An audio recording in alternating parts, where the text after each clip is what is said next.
Good morning, everybody. It's George from BW Limited Charity Fundraising and Charity Fundraising One-Stop Shop. So this morning, it prompted me to do this video. I'm sitting here in my car and actually in the driveway, and I thought about something that I saw today that prompted me to do a video called, "Is the fundraising juice worth the squeeze?" To be quite honest with you, one of the things that I've noticed that people do and charities do and people fundraising money all over the country do is they do fundraisers that honestly are far much more work than what it's worth. We're talking about like selling things, selling cookies, popcorn. It drives me crazy, to be quite honest with you, every time I see the Girl Scouts and the Boy Scouts out selling cookies, because I know they're only keeping a quarter for every box that they raise, or I'm not sure. Don't quote me on that, but I know that it's not really worth a lot of money. But it bugs me, because the reality of it is people work really, really, really hard to make far less. Now, what you have to think is, the old saying, is the juice worth the squeeze? What that means is this: how much work is it going to take in order for us to be successful fundraise? And let's say we're trying to raise $100,000, $200,000, $300,000 some dollars, or something like that. Whatever we need. Do we have a target? Do we have a goal? Well, you got to think about the math. I mean, to raise $100,000, what is it going to take? It's going to take an enormous amount of work. Okay, so where should you spend your work time? Because we all have to remember, we're living a full-time life with a full-time job, with a full-time commitment, a full-time family, and then you're asked to be fundraisers. So where should we spend all of our time at, and where should we spend it wisely at, and to ensure that we reach our fundraising goal?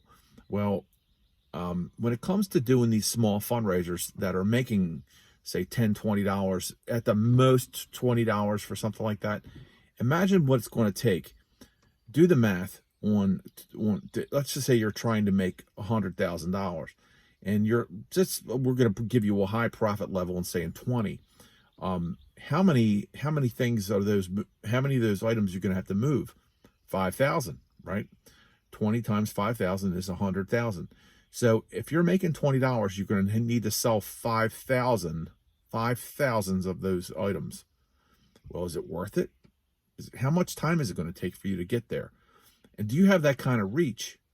Well, if you have that kind of reach, then why not go after something like a gala or a dinner? Now that the world is opening up, let's be honest with you, now that the world is opening up, why not spend your money wisely, spend your time wisely, and do a gala where you have sponsors and people are paying tickets, and they're live auctions, silent auction, raffles, and things like that, where you're making 100,000, 200,000, or you're making more.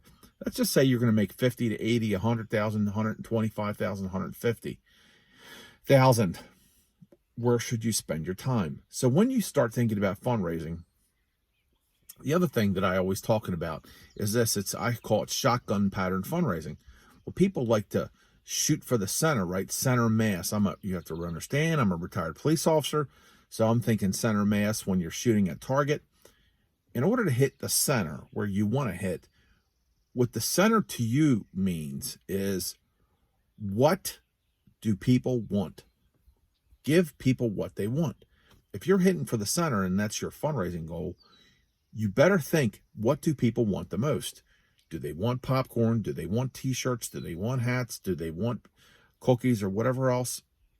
Or those coupon books that really nobody ever wants. They just buy them because you're asking them. Or do they want to go out to a dinner, listen to music, be with your friends, and all that other stuff? These are all really important factors to think about the next time you're doing a fundraising event. So remember, when you're thinking about doing a fundraising event and somebody proposes something like selling things or whatever, is the juice worth the squeeze? How much work is it going to take for you? You got to think of your end number. How much do you need to raise? And then the profit. How much time is it going to take you, and how much effort is it going to take you to reach your fundraising goal, when you could invest it a lot wiser and a lot smarter in a fundraising event like a gala or a dinner or a bash or something like that? If you have any questions, or you would like to ask me a question, comment below. Share this so everybody else can see it. I'm George from BW Limited Charity Fundraising, your charity fundraising one-stop shop, and we'll see you next time. Bye-bye.